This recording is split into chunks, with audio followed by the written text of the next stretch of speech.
जापानी snow monkey, ये नाम सुनते ही जहन में क्या आता है? बर्फीले पहाड़ों के बीच गर्म पानी के चश्मों में आराम करते बंदर, है ना? लेकिन ये जो खूबसूरत तस्वीर है, वो कहानी का सिर्फ एक छोटा सा हिस्सा है। तो चलिए आज इस पूरी कहानी की गहराई में उतरते हैं। हाँ, यही है वो तस्वीर। भाप निकलते गर्म पानी में लाल चेहरों वाले ये बंदर। क्या सुकून है। ये तस्वीरें दुनिया भर में इतनी फेमस है कि जापान की सर्दियों का एक सिंबल बन गई हैं। देखने में तो ये शांति और सुकून की एक परफेक्ट पिक्चर लगती हैं। पर इस शांत सी तस्वीर के पीछे एक बहुत ही कठोर सच्चाई छिपी है। यही बंदर इंसानों के अलावा धरती के सबसे उत्तरी इलाकों में रहने वाले प्राइमेट्स हैं। तो सवाल ये उठता है कि वो इतने मुश्किल हालात में आखिर जिंदा कैसे रहते हैं? इस शांति के पीछे उनकी सर्वाइवल की स्ट्रैटेजी क्या है? तो चलिए सबसे पहले उनके इसी अनोखे परिचय से शुरू करते हैं कि वो दुनिया की सबसे उत्तरी प्राइमेट है। तो ये है जापानी मकाक, जिन्हें हम सब प्यार से स्नो मंकी कहते हैं। ये जापान के 3 मुख्य द्वीपों होन्शु, शुकोकु और क्यूशु पर पाए जाते हैं।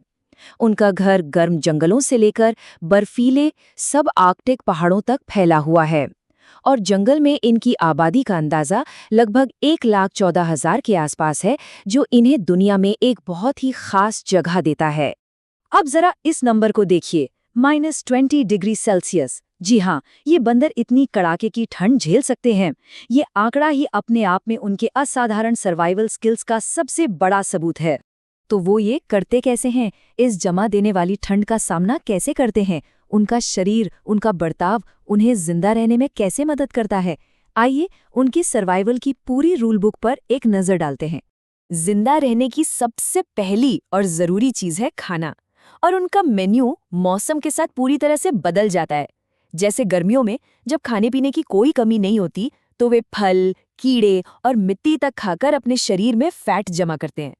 लेकिन सर्दियों में कहानी बिल्कुल अलग होती है। तब वे पेड़ की छाल और कलियों जैसे बहुत ही कम मिलने वाले खाने पर गुजारा करते हैं। लेकिन सिर्फ खाना ही काफी नहीं है। उनके पास तो मानो एक पूरा का पूरा सर्वाइवल किट है। उनकी खाल बहुत मोटी होती है और ठंड बढ़ने पर और घनी हो जाती है। वो गर्मी के लिए एक दूसरे से चिपक कर सोते हैं। और सबसे दिलचस्प बात, उनका शरीर सर्दियों में ज्यादा स्ट्रेस हार्मोन यानी कोर्टिसोल बनाता है, ताकि एनर्जी बनी रहे। और हाँ, वो गर्म चश्मे, वो सिर्फ आराम के लिए नहीं है। रिसर्च बताती है कि उनमें नहाने से असल में उनके स्ट्रेस हार्मोन्स का लेवल कम होता है ना कमाल? अब उनके फिजिकल सर्वाइवल से आगे बढ़कर उनके कॉम्प्लेक्स सोशल स्ट्रक्चर पर ध्यान देते हैं, जो कि पूरी तरह से माताओं और बेटियों के इर्द गिर्द घूमता है। स्नो मंकी का समाज मातृवंशीय होता है। अब इसका सीधा सा मतलब ये है कि यहाँ माँ के चलती है। सत्ता और रुतबा माँ से बेटी को मिलता है। जो मादा बंदर होती हैं, वो अपनी पूरी जिंदगी अपने जन्म वाले ग्रुप में ही रहती हैं, जबकि नर बड़े होने पर ग्रुप छोड़ देते हैं। मतलब एक मादा बंदर का सोशल स्टेटस सीधा सीधा उसकी माँ के स्टेटस से जुड़ा होता है। और इस मातृसत्ता का एक जबरदस्त उदाहरण है याके। 2021 में उसने अपने झुंड के 70 साल के इतिहास में पहली महिला लीडर बनकर सबको हैरान कर दिया। उसने न सिर्फ ग्रुप के ताकतवर नर बंदरों को हराया, बल्कि अपनी माँ को भी गद्दी से हटाकर खुद अल्फा बन गई। तो हमने पूरी प्रजाति की बात की, झुंड की बात की। अब कहानी को एक अकेले बंदर की इमोशनल जर्नी पर लाते हैं, जिसका नाम है पंचकुन। पंचकुन का जन्म 2025 की गर्मियों में हुआ, पर किस्मत देखिए, उसकी माँ ने उसे छोड़ दिया। जू के कर्मचारियों ने उसे पाला पोसा, लेकिन जब उसे झुंड में वापस भेजा गया तो वो बहुत अकेला और डरा डरा सा रहता था। तब उसे एक भरवा खिलौना दिया गया, जिसे उसने अपनी माँ बना लिया। ये कहानी इंटरनेट पर इतनी वायरल हुई कि जल्द ही दूसरे बंदरों ने भी उसे अपनाना शुरू कर दिया। तो पंच की कहानी ने दुनिया भर के लोगों के दिलों को क्यों छू लिया?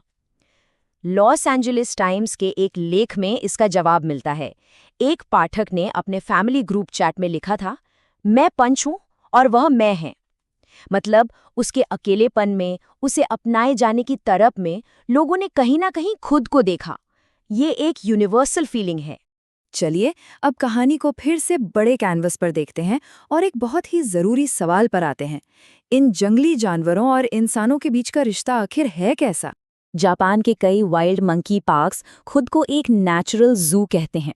वो दावा करते हैं कि ये जंगल की एक खिड़की है, लेकिन एक एनालिसिस बताता है कि हकीकत शायद कुछ और है। इन पार्कों में बंदरों को एक जगह पर रखने के लिए लगातार खाना दिया जाता है। इस वजह से उनका जो घूमने फिरने का नेचुरल बिहेवियर है वो बदल जाता है और वो एक ही जगह पर निर्भर हो जाते हैं। तो असली मुद्दा ये है कि आलोचकों का तर्क है कि बंदरों को खाने से कंट्रोल करना पिंजरे से कंट्रोल करने से कुछ अलग नहीं है। ये उनके जंगलीपन को जड़ से बदल देता है और ये पार्क असल में एक बहुत बड़े खुले मैदान वाले चिड़ियाघर यानी एक मेगा जू में तब्दील हो जाता है। और ये हमें इस पूरे विश्लेषण के आखिरी सवाल पर लाता है। कड़ाके की ठंड में जिंदा रहने की उनकी जबरदस्त क्षमता से लेकर याकेई के दबदबे और पंचकुन की मंजूरी की मार्मिक खोज तक स्नो मंकी की कहानी वाकई बहुत जटिल और आकर्षक है। लेकिन जब हम इंसान इसमें शामिल होते हैं तो ये सवाल जरूर उठता है, क्या हम प्रकृति को उसके असली रूप में बचा रहे हैं या उसे अपनी इच्छा के अनुसार ढाल रहे हैं?